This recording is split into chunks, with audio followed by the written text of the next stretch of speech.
Bom, pessoal, vamos dar início agora à nossa 10ª aula junto à disciplina de reprodução animal e inseminação artificial.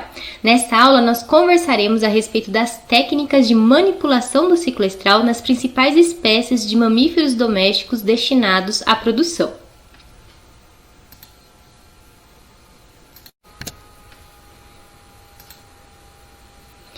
Então eu inicio essa aula perguntando para vocês, mas no que consiste, para que serve, como realizar a manipulação do ciclo estral?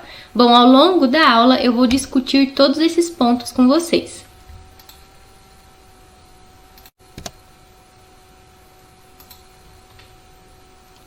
Então, antes de eu falar a respeito da finalidade, no que consiste a manipulação do ciclo estral? Então, como o próprio nome já diz, a manipulação do ciclo estral envolve técnicas que permitem o controle do ciclo estral e, consequentemente, da manifestação do cio e da ovulação. E quais são as vantagens, Para que serve a gente conseguir ter o controle do ciclo estral? Bom, por meio de diferentes técnicas, de diferentes métodos, é possível antecipar a manifestação do cio e, consequentemente, da ovulação. Nós conseguimos também antecipar a idade à puberdade, lembrando que no contexto da puberdade, mais importante do que a idade, como nós já vimos numa aula específica, temos a questão da condição corporal. Então, não adianta nada vocês submeterem uma fêmea pré-púbere a tratamentos hormonais tentando antecipar a puberdade se ela não tiver a condição corporal adequada para isso. Nós conseguimos, através dessas técnicas também, reduzir o anestro, seja pós-parto ou anestro estacional, naquelas fêmeas que são estacionais. Conseguimos concentrar a manifestação do cio e consequente ovulação, concentrando também a cobertura, a inseminação numa determinada época do ano, que é considerada mais desejável para o criador, para o produtor, e consequentemente também vamos conseguir concentrar as parições e desmame, favorecendo assim o manejo.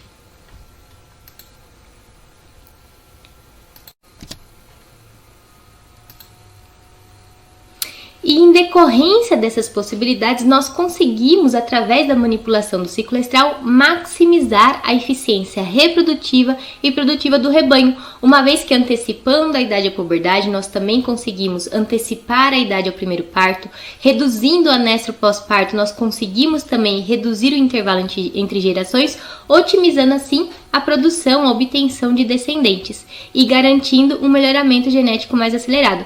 Vale ressaltar ainda que, através da manipulação do ciclo estral, a gente consegue sincronizar o cio e a ovulação de um grupo de fêmeas, favorecendo também a realização da inseminação artificial em tempo fixo.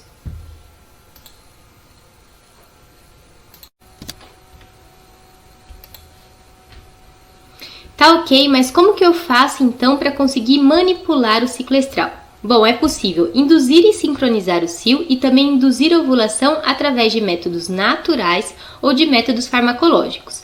Dentre os métodos naturais, nós temos o efeito macho, a manipulação do fotoperíodo naqueles animais que são estacionais e o uso de estratégias nutricionais como flushing. Já os métodos farmacológicos consistem na realidade no uso em associação ou não de hormônios com ações distintas, porém complementares. Então, ao longo desta aula, nós veremos em detalhes cada um desses métodos. A começar pelo efeito macho, que corresponde a um método natural de manipulação do ciclo estral e também é conhecido como bioestimulação.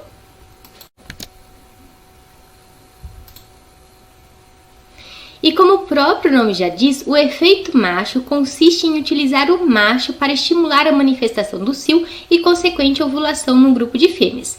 Para isso é importante que essas fêmeas sejam isoladas do macho por um determinado período. Esse tempo de isolamento ele vai ser variável de espécie para espécie, podendo variar de 30 a 60 dias. Deve-se realizar o isolamento visual, auditivo, olfativo e tátil. E após esse período de isolamento, então, esse grupo de fêmeas deve ser exposta ao macho, ao reprodutor, necessariamente inteiro e maduro devido à maior produção de feromônios. Ou, por exemplo, no caso de bovinos, esse grupo de fêmeas também pode ser exposta a uma fêmea androgenizada. E o que é o feromônio? O feromônio corresponde a uma substância química volátil derivada de esteroide, cuja composição é variável de espécie para espécie. Esse feromônio ele é eliminado pela urina, pelo suor, pela saliva e até mesmo pela lágrima. E a mensagem química transmitida pelo feromônio consiste numa alteração de comportamento, seja visando a defesa, agregação ou visando o comportamento sexual. Os insetos, assim como os mamíferos, também produzem feromônio para demarcar trilha, para marcar o local onde eles encontraram alimento, para mobilizar, né, um grupo de insetos visando o ataque de um outro organismo. Então, o feromônio corresponde a uma molécula de comunicação entre indivíduos de uma mesma espécie.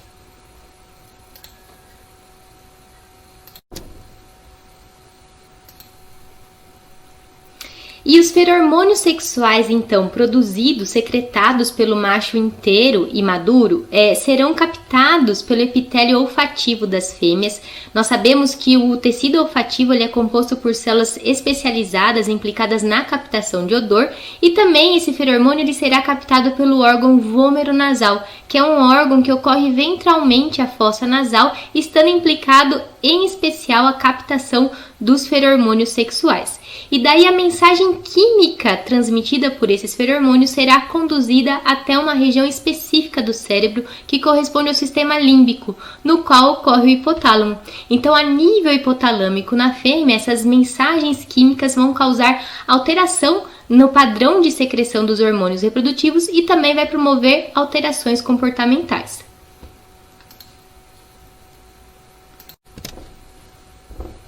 A nível hipotalâmico, então, a mensagem química transmitida pelos feromônios sexuais causa um aumento da frequência da pulsatilidade do GRNH, combinando assim com a descarga ovulatória de LH e consequente manifestação do cio e ovulação. A depender da situação, muitas vezes essa descarga ovulatória de LH pode ser insuficiente para resultar em ovulação.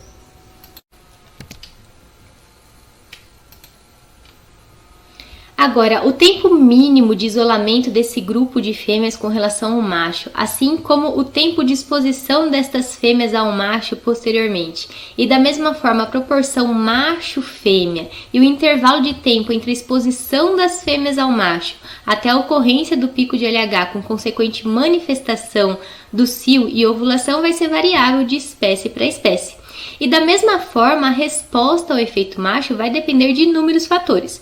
Dependendo, por exemplo, da força do estímulo, ou seja, da idade do macho que se está utilizando, vai depender também da responsividade das fêmeas, ou seja, quando se trabalha em especial com fêmeas estacionais, elas serão refratárias ao efeito macho se elas estiverem no seu período de anestro, então elas vão ser responsivas apenas se esse efeito macho for realizado próximo ou durante o período da estação reprodutiva, da estação de monta. A idade das fêmeas também vai interferir na sua resposta ao efeito macho. Em ovelhas, evidências indicam que fêmeas adultas, ou seja, que já apresentam experiência sexual, são mais responsivas ao efeito macho do que fêmeas jovens. Na bovinocultura, ao contrário, as novilhas tendem a ser mais responsivas. E esta resposta ao efeito macho também vai depender da presença de outros fatores estimulantes, como, por exemplo, a presença de outras fêmeas em cio ou o uso de outras estratégias que possam contribuir para a manifestação do cio e ovulação, como, por exemplo, estratégias nutricionais, que é o caso do flush.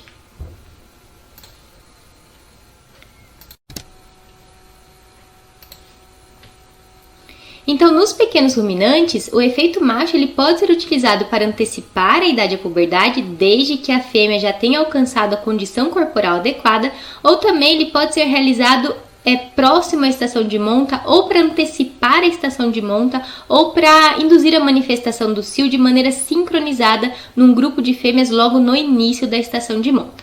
Então, nos pequenos ruminantes, o isolamento mínimo preconizado é de 2 meses, e com relação à pulsatilidade do LH, na ovelha, cerca de 20 minutos após a exposição das fêmeas ao macho, já começa a ocorrer um incremento na pulsatilidade do LH. Nas cabras, esse processo ocorre de maneira mais tardia, em torno de 10 horas após a exposição das fêmeas ao macho, que começa a ocorrer esse aumento da pulsatilidade do LH. Vale ressaltar que nos pequenos ruminantes, a primeira ovulação, na realidade, vai ser um cio silencioso, né? Vai ocorrer em torno de 2 a 5 dias após a exposição das fêmeas ao macho, mas vai ser um cio silencioso, então essa ovulação ela vai passar despercebida aos olhos do criador. Então, o cio fértil que vai ser constatado vai ocorrer em torno de 17 a 24 dias após a exposição do grupo de fêmeas ao macho.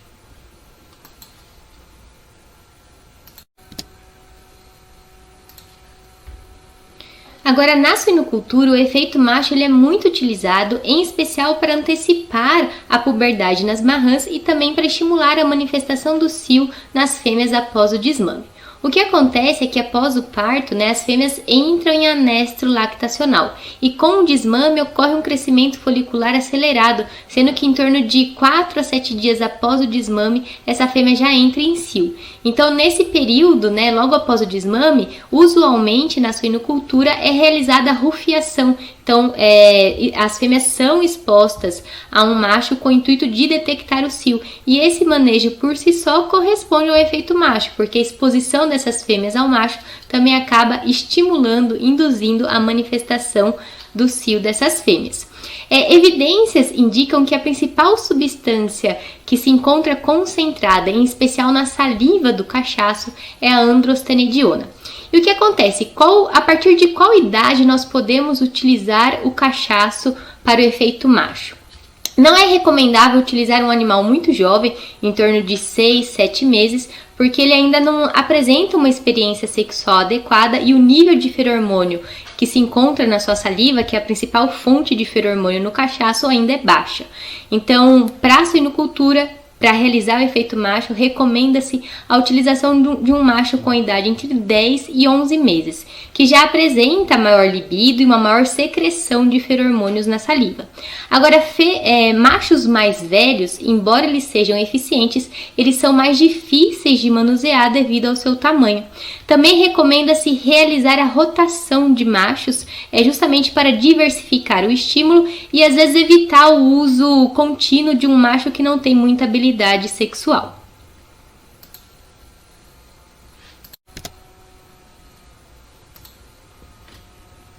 Então, conforme eu já comentei anteriormente, o efeito macho é uma técnica muito empregada na suinocultura, em especial para antecipar a puberdade em marrãs. Aí, a partir de que idade eu posso expor as marrãs ao macho? Então, nós podemos trabalhar com marrãs em torno de 150 a 160 dias. Embora exista o desejo em antecipar o máximo possível a puberdade, fêmeas com menos de 140 dias, elas não vão ser responsivas ao efeito macho, elas vão apresentar respostas inconsistentes e, além disso, a gente deve ter em mente que a fêmea deve já apresentar uma condição corporal adequada. Então, para realizar o efeito macho, visando a antecipação da puberdade em marrãs, é interessante trabalhar com um grupo pequeno de leitoas, mantendo em torno de 6 a 10 marrãs por baia, e inserir o macho nessa baia. Não se recomenda trabalhar com um número menor de fêmeas por baia, porque acaba que ocorre a bioestimulação fêmea-fêmea, ou seja, quando uma fêmea entra no cio, ela acaba estimulando outra. E também não se recomenda trabalhar com um grupo de leitoas maior, com um número de marrãs maior do que 10, porque daí isso reduz o contato do macho com a fêmea. Como eu já disse anteriormente, é interessante rotacionar os machos, com o objetivo de promover uma maior diversidade de estímulo, evitando assim o uso contínuo, às vezes, de um macho que tem uma menor libido. É importante trabalhar com machos que já tenham alcançado em torno de 10 meses, devido à maior secreção de feromônio pela saliva, E embora uma exposição diária seja suficiente, vocês podem trabalhar com 2 manejos diários, o que não vai atrapalhar muito a rotina da granja e vai auxiliar na detecção precoce do cio daquelas marrãs que geralmente apresentam um cio mais curto. Então, vocês vão expor essas fêmeas ao macho 2 vezes ao dia, mantendo uma exposição em torno de 15 minutos. Então, vocês podem introduzir o macho na baia dessas fêmeas e acompanhar, né, todo esse processo de exposição, manter esse macho por em torno de 15 minutos na baia junto com essas marrãs e, posteriormente, remover o macho, fazendo esse manejo 2 vezes ao dia, uma no início da manhã e outra no finalzinho da tarde. Então, trata-se de uma técnica muito eficiente na suinocultura, sendo que cerca de 80 a 85% das marrãs vão manifestar a cio em torno de 20 dias após o início da exposição ao macho, e em torno de 95% das fêmeas tendem a manifestar o cio em torno de 40 a 45 dias após o início da exposição ao macho. Recomenda-se o descarte daquelas fêmeas que não manifestaram cio após 40 a 45 dias de exposição diária a machos de boa libido, e também o descarte daquelas fêmeas que vão vir apresentar o cio com mais de 9 meses de idade. Agora, na bovinocultura, o efeito macho ele pode ser utilizado tanto para antecipar a puberdade quanto para reduzir o anesto pós-parto, sendo que as novilhas tendem a ser mais responsivas em comparação às primíparas e pluríparas. Aqui no slide eu escrevi o termo errado, tá? O correto é pluríparas, ou seja, fêmeas que pariram mais de uma vez. Acaba que na vaca a condição corporal, ou seja, o aspecto nutricional, ele é mais determinante do que outros fatores estimuladores. Então, é necessário que primeiramente a fêmea esteja numa boa condição corporal, com as suas exigências nutricionais devidamente atendidas, para que ela seja responsiva a outros fatores estimuladores como o efeito macho. Sendo que na bovinocultura o tempo de exposição mínima da fêmea ao macho para que haja uma resposta positiva é em torno de 50 a 60 dias após o período de isolamento. Vale ressaltar ainda que, para facilitar o manejo no efeito macho na bovinocultura, pode-se expor um grupo de fêmeas a machos vasectomizados ou fêmeas androgenizadas. Nos machos vasectomizados, na vasectomia é feita uma interrupção da continuidade do canal deferente, de forma que o macho ainda apresenta libido, uma vez que ele permanece com o testículo interior do saco escrotal, ele consegue expor o pênis, ele consegue realizar a cópula da fêmea, mas ele não consegue ejacular. Então, ele produz ainda feromônio e, com isso, ele consegue estimular a manifestação do cio das demais fêmeas. E da mesma forma, né, as fêmeas androgenizadas, elas recebem aplicação de testosterona e passam também a se comportar como macho e exalar feromônio.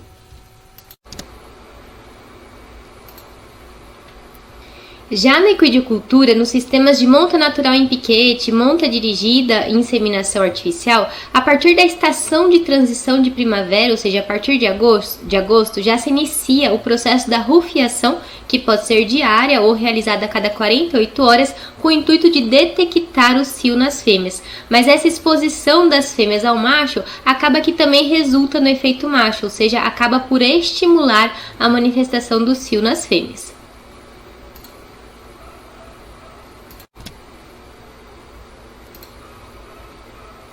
Além do efeito macho, existem outros estímulos que também podem culminar com a indução manifestação do cio, que é o caso do efeito fêmea-fêmea, ou seja, se nós tivermos um grupo de fêmeas e uma delas entrar no cio, a eliminação de feromônios, em especial pela urina, vai estimular as outras fêmeas a também entrarem no cio. E além disso, se houver um macho neste grupo de fêmeas, a presença de uma fêmea em cio acaba estimulando, potencializando o efeito macho. Um outro estímulo é a questão do estresse. O estresse crônico, gente, uma fêmea submetida a uma condição de estresse crônico a longo prazo, ela vai ter o seu eixo hipotalâmico hipofisário gonadal inibido, então ela vai ter problemas reprodutivos. Agora, o estresse agudo, o estresse pontual, ele tem um efeito positivo sobre a reprodução, porque ele estimula a pulsatilidade do GRNH e, consequentemente, o pico de LH. Isso é muito evidente em porcas. Então, a gente pode associar em porcas o efeito macho, em especial em marrãs, né? O efeito macho a essa promoção de um estresse agudo. Como que a gente pode promover o estresse agudo em marrãs? Reagrupando essas fêmeas, então transferindo essas fêmeas de uma baia para outra, movimentando essas fêmeas, modificando, reagrupando essas marrãs, esse tipo de movimentação acaba induzindo um estresse agudo nessa fêmea e consequentemente gerando uma pulsatilidade de GRNH com pico de LH, estimulando assim, favorecendo a manifestação do cio e consequente ovulação.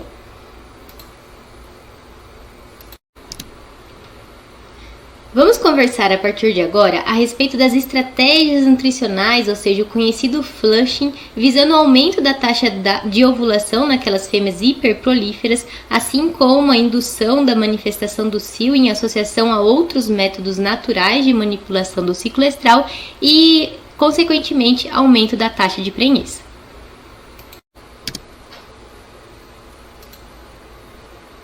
Tá, mas no que consiste esse famoso flushing que eu imagino que a maioria de vocês nessa altura do campeonato já ouviu falar?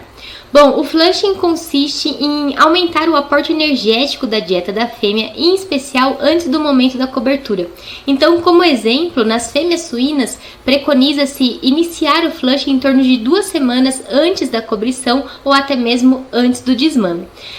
Na suinocultura, o flushing tem como objetivo aumentar a taxa de ovulação na fêmea e, consequentemente, aumentar o número de leitões obtidos por fêmea.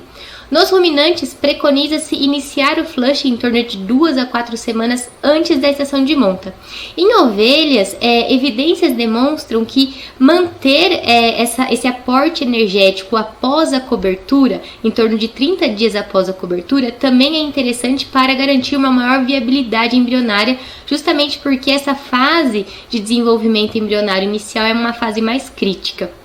Agora aqui um detalhe importante.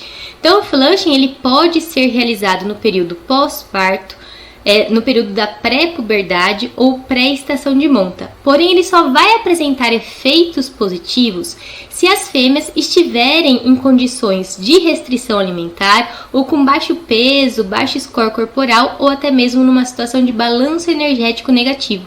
Então, realizar o flushing numa fêmea que já encontra-se numa condição corporal adequada ou que até encontra-se numa situação de sobrepeso, isso na realidade não vai trazer efeito positivo algum, só vai ser gasto de dinheiro e muito pelo contrário, numa fêmea que já se encontra acima da condição corporal, o flushing pode ser até mesmo prejudicial para a reprodução.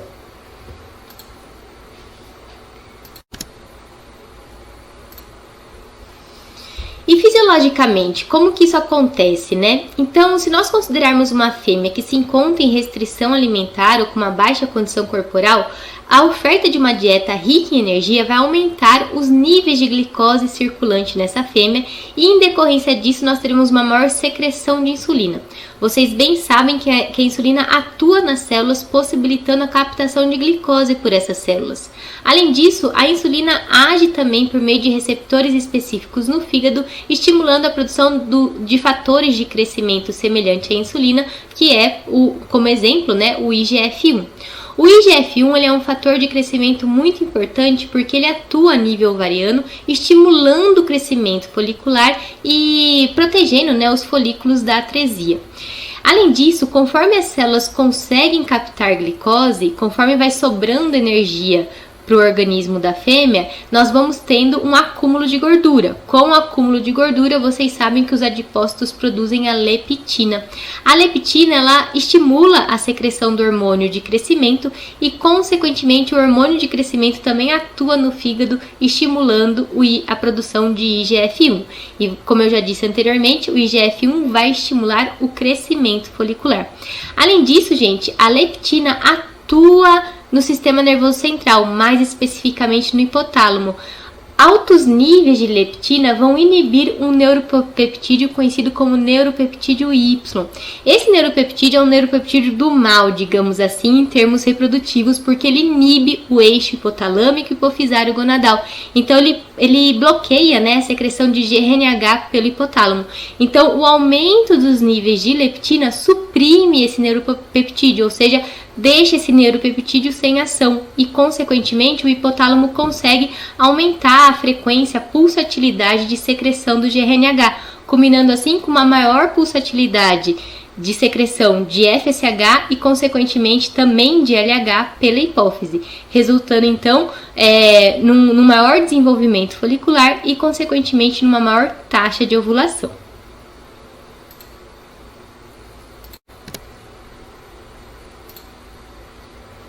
Bom, considerando que o flushing está implicado em garantir o crescimento folicular e possibilitar uma maior taxa de ovulação e consequente aparecimento do cio, acaba que trata-se de uma estratégia que é utilizada em especial antes da cobertura, antes da estação de monta. No entanto, estudos realizados em ovelhas demonstram que a manutenção do flushing após a cobertura também é importante para garantir uma maior sobrevivência embrionária. Então, recomenda-se, a manutenção da oferta de uma dieta rica em energia até 30 dias após a cobertura, porque isso vai possibilitar um maior nível de colesterol circulante. E nós sabemos que a progesterona é um hormônio esteroide produzido a partir do colesterol. Então isso vai garantir um maior nível de progesterona também circulante, garantindo a maior viabilidade do corpo lúteo e possibilitando assim uma maior taxa de prenhez, com uma maior viabilidade embrionária, uma vez que esse primeiro mês de gestação corresponde a um período crítico para o desenvolvimento embrionário.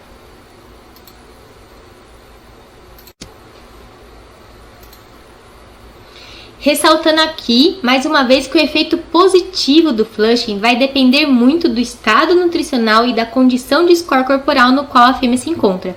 Ou seja, fêmeas que já apresentam um alto score de condição corporal, que já se encontram submetidas a uma dieta energética, a realização do flushing nessas fêmeas vai ter, na realidade, um efeito prejudicial à reprodução. Isso porque altos níveis circulantes de glicose e colesterol podem induzir um quadro de resistência à ação da insulina e à ação da leptina, além de aumentar o metabolismo hepático de determinados hormônios esteroides, como a progesterona, resultando então numa redução da qualidade ovariana, ou seja, do desenvolvimento folicular, e também na possível reabsorção embrionária devido ao maior metabolismo hepático de progesterona.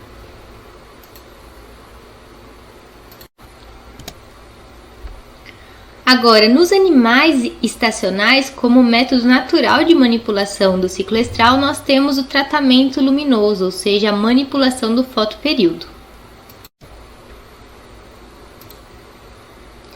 Então, como vocês bem sabem, a égua ela é poliéstrica e estacional de dias longos, ou seja, ela cicla durante a primavera e durante o verão. Então, com o intuito de antecipar a atividade ovariana, ou seja, antecipar a estação de monta, nós podemos utilizar estratégias de manipulação do fotoperíodo, ofertando um regime de luminosidade de 16 horas. Essa oferta de 16 horas de luminosidade deve ser feita da seguinte forma. Então, a partir do dia mais longo do ano, que é o solstício de inverno, dia 21 de junho, as fêmeas, ao final do dia, elas devem ser conduzidas a baias, e nessas baias deve ser ofertado mais 5 horas de luz artificial, integrando assim 16 horas. A partir do início desse regime, em torno de 35 a 40 dias, a maioria das fêmeas já vão estar ciclando, já vão estar ovulando.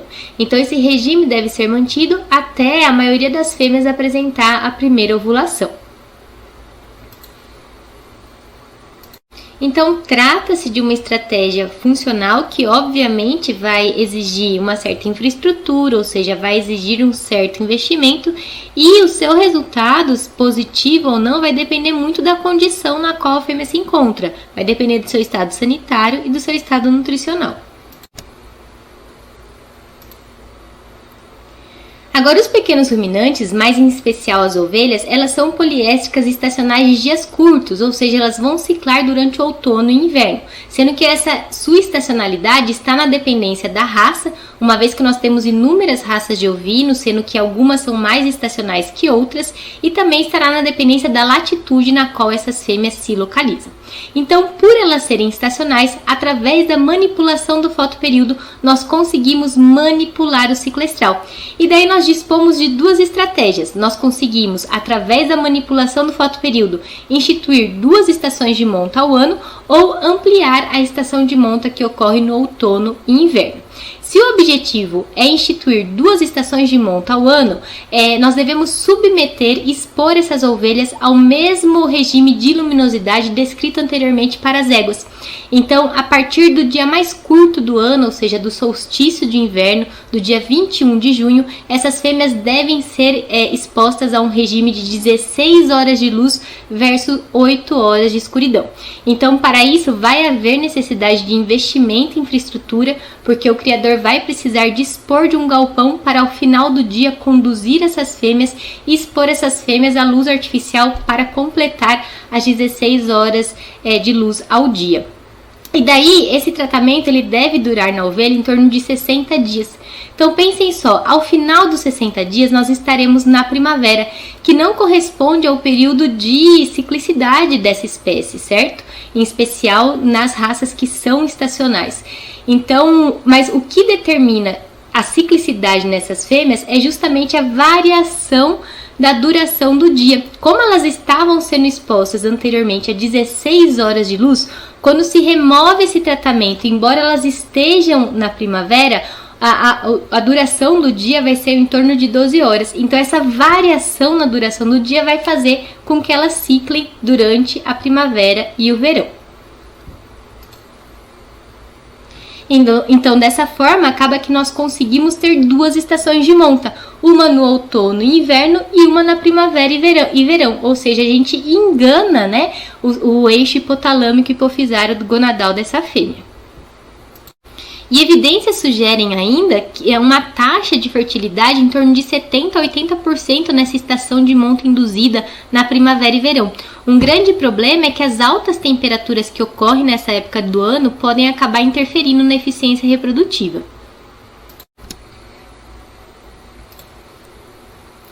Uma outra possibilidade que eu citei anteriormente consiste em estender a estação de monta do outono e inverno, ou seja, ao final da estação de monta nós podemos submeter essas fêmeas a um regime de luminosidade envolvendo 8 horas de luz e 16 horas de escuridão e manter esse regime por 60 dias, de modo a possibilitar a obtenção de até 2 ciclos fora da estação de monta. O grande problema é que essa exposição contínua da fêmea a um grande período de escuridão pode resultar em refratariedade, interferindo assim na taxa de fertilidade. No entanto, evidências indicam que é possível, através desse método, a obtenção de uma taxa de fertilidade em torno de 60% a 80%. Em termos de viabilidade, ambos os métodos envolvem custos, né? Envolve investimento em infraestrutura para conseguir ofertar ou luz ou escuridão a essas fêmeas. Agora, melhores resultados são obtidos quando esse programa de luz é associado ao efeito macho e também ao flushing. Outra possibilidade nas ovelhas, considerando que trata-se de uma espécie na qual a melatonina tem efeito estimulatório, consiste no uso de implante subcutâneo de melatonina. Não trata-se de uma prática usual no Brasil, devido aos altos custos deste implante, que geralmente é importado, né? Mas ele possibilita a manutenção de concentração plasmática elevada de melatonina por 70 a 90 dias e cerca de 50 a 70 dias após a inserção do implante, você já consegue observar o início da ciclicidade e manifestação do cio nessas fêmeas. Mas os resultados ainda são incertos e no Brasil realmente não é uma prática usual.